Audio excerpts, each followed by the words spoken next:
Hello students, मेरा नाम शिवाली है और आपका मेरे चैनल पर एक बार फिर से स्वागत है। जैसा कि आपको पता है, इस चैनल पर आपको एनसीईआरटी मैथमेटिक्स की प्रिपरेशन करवाई जा रही है, जो कि हेल्पफुल है 11th और 12th क्लास के स्टूडेंट्स के लिए और उन सभी स्टूडेंट्स के लिए जो कॉम्पिटिटिव एग्जाम्स की तैयारी कर रहे हैं, जैसे टीजीटी, पीजीटी, एनडीए की या टैट की, सुपर टैट की।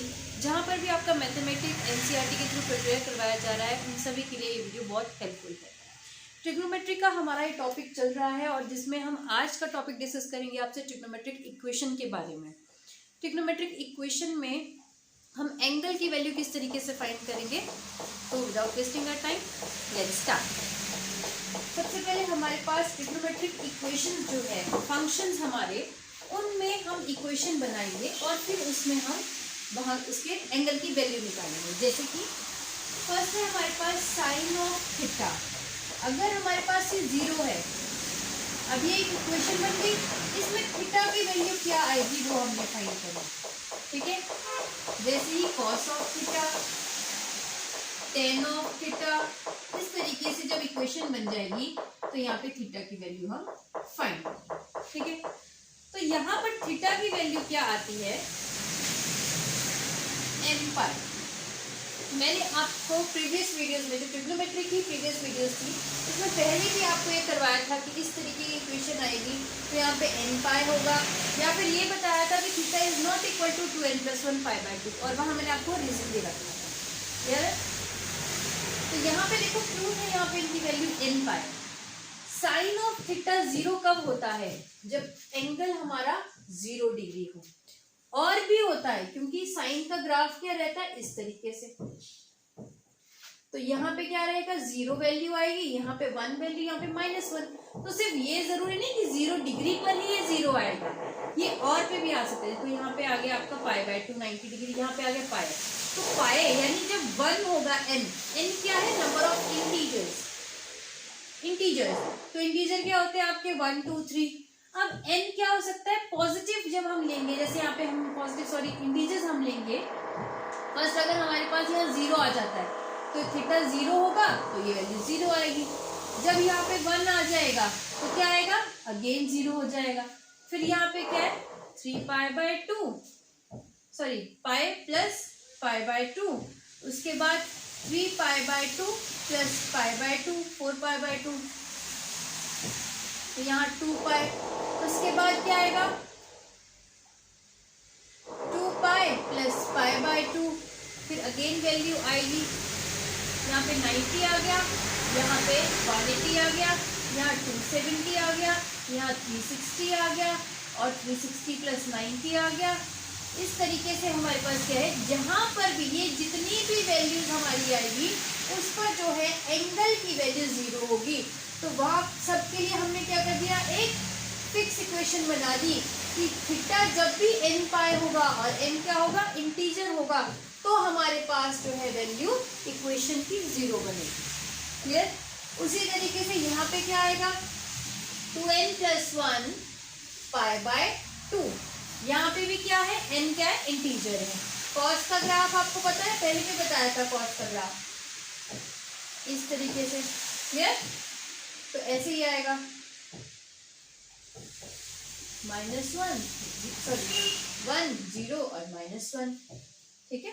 तो यहाँ से स्टार्ट होगा 0 degree, 90 degree, 90 plus 90 180 degree, clear. उसके बाद 3 पाई बाय 2, फिर 2 पाई, इस तरीके से चलेगा, क्लियर है। ये दोनों आ गया।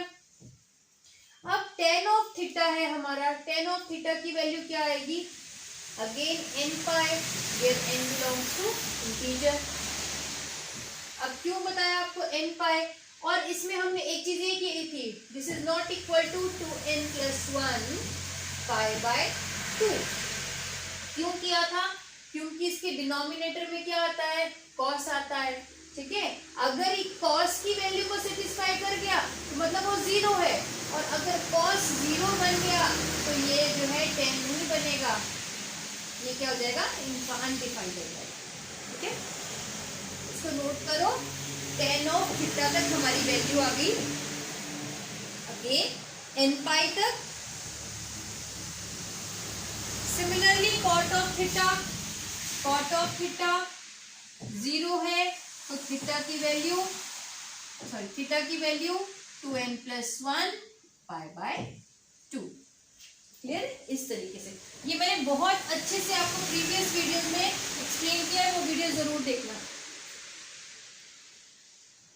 ये आ गई हमारी, जब एंगल हमारा या इक्वेशन हमारी इक्वल टू 0 होती है तो उस केस में ये आएगा, ये चारों याद रखना।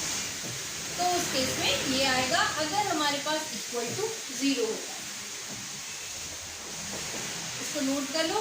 फिर हम इक्वेशन को इक्वेट करेंगे कि जब हमारे पास 0 नहीं होगा, कोई और टर्म आएगी तो क्या आएगा और कैसे आएगा।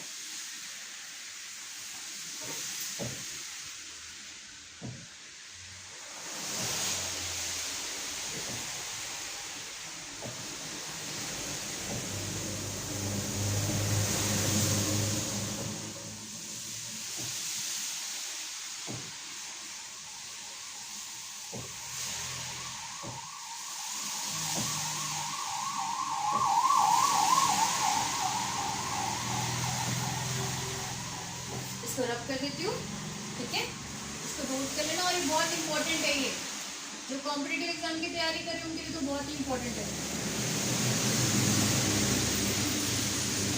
नेक्स्ट है हमारा, अगर हमारे पास इक्वेशन है sine of theta equal to sine of alpha. अब हमने इस थीटा की वैल्यू निकालनी है इन टर्म्स ऑफ अल्फा आएगी। Clear? In terms of alpha. तो हमारे पास थीटा की वैल्यू आएगी n pi plus minus 1 raise to power n into alpha. Clear? Where n is integer. n pi, देखो साइन का तो पाई रहेगा ही रहेगा। इसका रीजन भी मैं आपको सॉल्व करके बताऊंगी, पहले नोट कर लो। n pi plus minus 1 raise to power n alpha. n pi तो आपको क्लियर ही है, ठीक है? -1 रेज टू पावर n का मतलब होता है, जैसे ये मान लो 1 है, अगर 1 आएगा तो माइनस अल्फा हो जाएगा, अगर 2 आएगा तो प्लस अल्फा हो जाएगा, अगर 3 आएगा तो माइनस अल्फा हो जाएगा, अगर रेज टू पावर 4 आएगा तो प्लस अल्फा हो जाएगा। क्लियर है?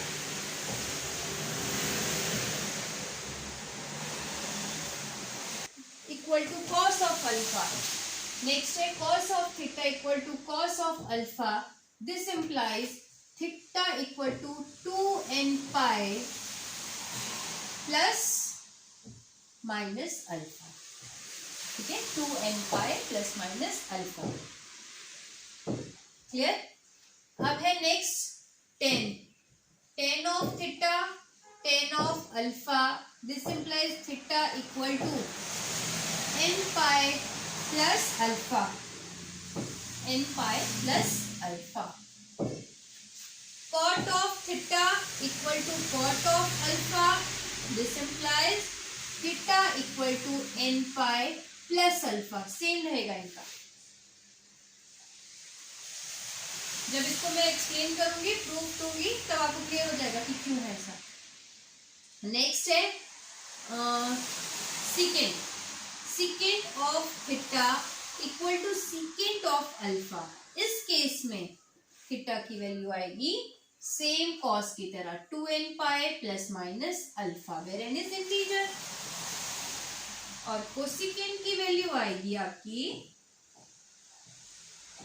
साइन के तरह n pi plus minus 1 raise to power n into alpha, where n is integer. Where n is integer.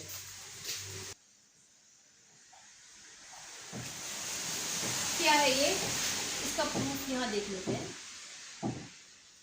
Sign of theta, यहाँ लिख दिया sine of theta equal to sine of alpha. मैंने लिख दिया sine of theta minus sine of alpha equal to 0। ठीक है? ठीक है। फॉर्मूला है sine C minus sine D.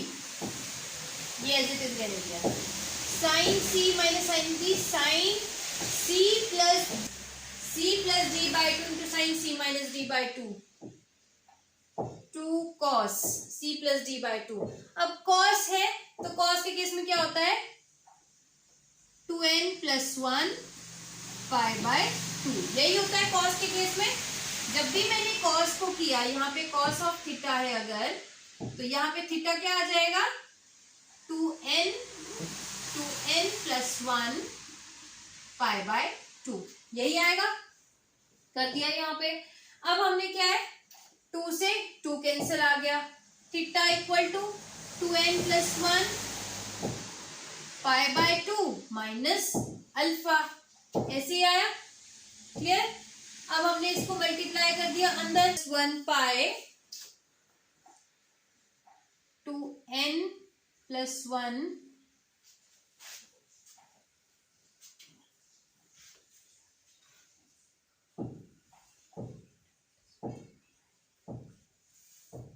2 से 2 कैंसिल है, पाई रहा 2n पाई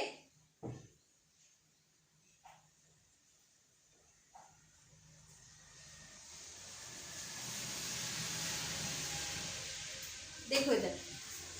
अब हमारे पास ये वैल्यू आ गई थीटा + α/2, ये आ गई थीटा + α = 2n + 1 पाई। आप n की जगह कोई और टर्म ले सकते हो, जनरली कुछ और भी ले सकते हैं।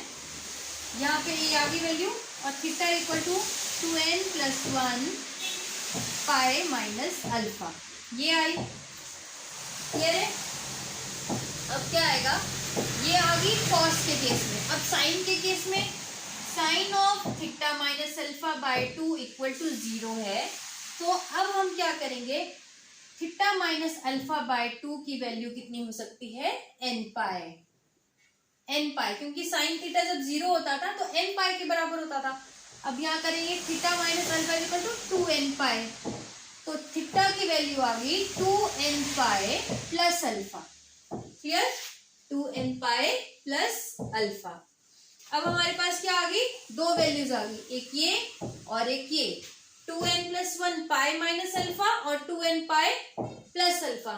अब दोनों की वैल्यू को हमने कंपेयर किया, तो हमने क्या किया यहाँ पे sine c minus sine d था, दोनों की वैल्यू को कर दिया माइनस, हमारे पास आया इक्वेशन हमारे पास है। देखो एक जब एंगल ये रहा, एक जब एंगल ये रहा, ठीक है, दोनों ही, और दोनों ही हमारी जो है इसी से आई, एक कॉस से आई और एक साइन से आई। जब हम दोनों को कंपेयर करेंगे तो हम देखेंगे जो एंगल आएगा कंबाइन करके वो आएगा n पाई, ठीक है, n pi plus minus -1n पाई। क्यों आया -1n पाई, क्योंकि एक बार जब पॉजिटिव टर्म डलेगी तो ये पॉजिटिव हो जाएगा, और इवन टर्म डलेगी तो ये पॉजिटिव आएगा, जब और टर्म डलेगी तो ये नेगेटिव आएगा साइन, ठीक है। तो दोनों को कंपेयर करके ये वाली वैल्यू आएगी। क्लियर। अब हम चलेंगे दूसरे प्रूफ की तरफ, इसको नोट कर लो। प्रूफ को नोट करने की जरूरत नहीं है, आपने देखना है कि कैसे प्रूफ किया है, ठीक है। आप इसको नोट कर लो अगर करना चाहते हो। नेक्स्ट है हमारा cos of theta cos of alpha. तो यहाँ पे कौन सा फॉर्मूला आएगा, cos a minus cos b या cos c minus cos d, एक ही बात है। तो क्या फॉर्मूला होता है cos c minus cos d का, cos of c minus cos of d equal to 0। तो कॉस के केस में क्या आएगा 2 sine c plus d/2 into cos. अब d माइनस c होता था इसमें, ठीक है, तो यहाँ आ जाएगा। अगर आप c माइनस d करना चाहते हो, अगर आप, तो यहाँ नेगेटिव साइन लगा दो, क्लियर, इक्वल टू 0। सिमिलरली इसको सॉल्व करो, 2 तो खत्म हो गया, माइनस भी खत्म हो गया। अब इसको सॉल्व करो और इसको सॉल्व करो। क्या करते थे जब इसको इक्वल टू 0 करते हैं, साइन 0 n पाई होता है, क्या होता है n पाई, तो थीटा बन गया 2n पाई माइनस अल्फा। यहाँ थीटा क्या बन गया 2n + 1 π/2, कैंसिल, थीटा आ गया 2n + 1 पाई प्लस अल्फा। दोनों को कंपेयर करो और देखो क्या आया 2n pi plus minus alpha. Clear, 2n pi plus minus alpha, तो कॉमन आया दोनों में, वो ये था। क्लियर है। इस तरीके से सॉल्व करेंगे। सिमिलरली tan और थीटा और tan ऑफ अल्फा भी मैं आपको बता देती हूँ, इसको नोट कर लो। tan of theta minus tan of alpha,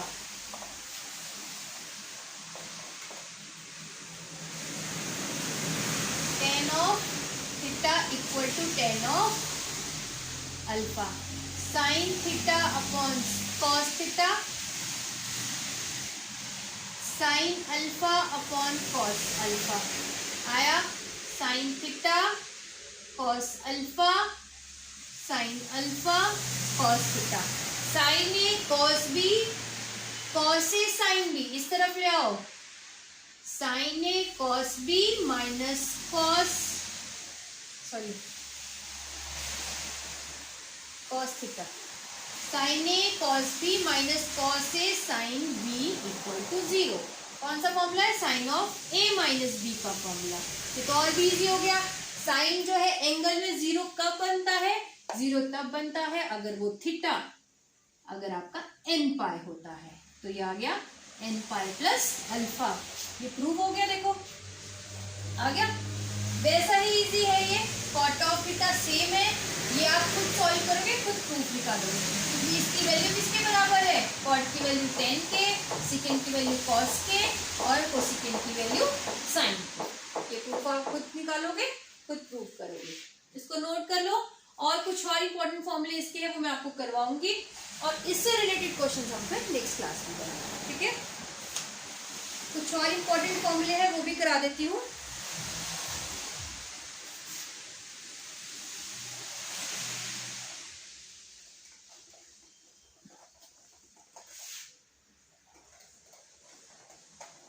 formula है आपका, अगर हमारे पास sine square theta sine square alpha के बराबर है, उस केस में थीटा की वैल्यू क्या होगी? थीटा की value n pi plus minus alpha, n pi plus minus alpha. Clear है?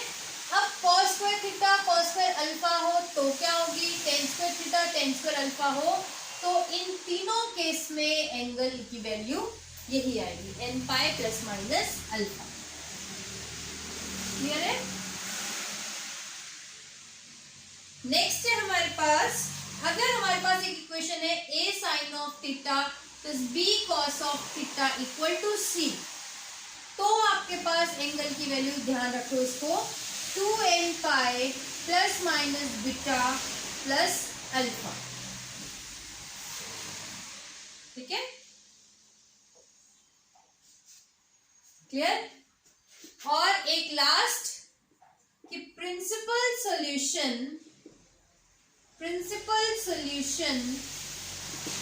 ऑफ ट्रिग्नोमेट्रिक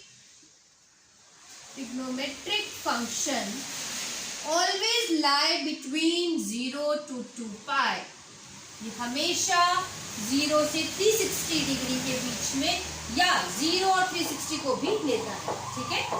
प्रिंसिपल सॉल्यूशन या प्रिंसिपल वैल्यू जो है ट्रिग्नोमेट्रिक फंक्शन की, वो ये होती है। ठीक है? क्लोज ब्रैकेट के साथ।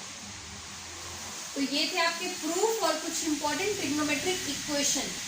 ठीक है? आज की क्लास अगर आपको अच्छी लगी हो तो प्लीज लाइक करें, शेयर करें, सब्सक्राइब करें, और इससे रिलेटेड क्वेश्चन मैं नेक्स्ट क्लास में लेकर आऊंगी। Thank you so much.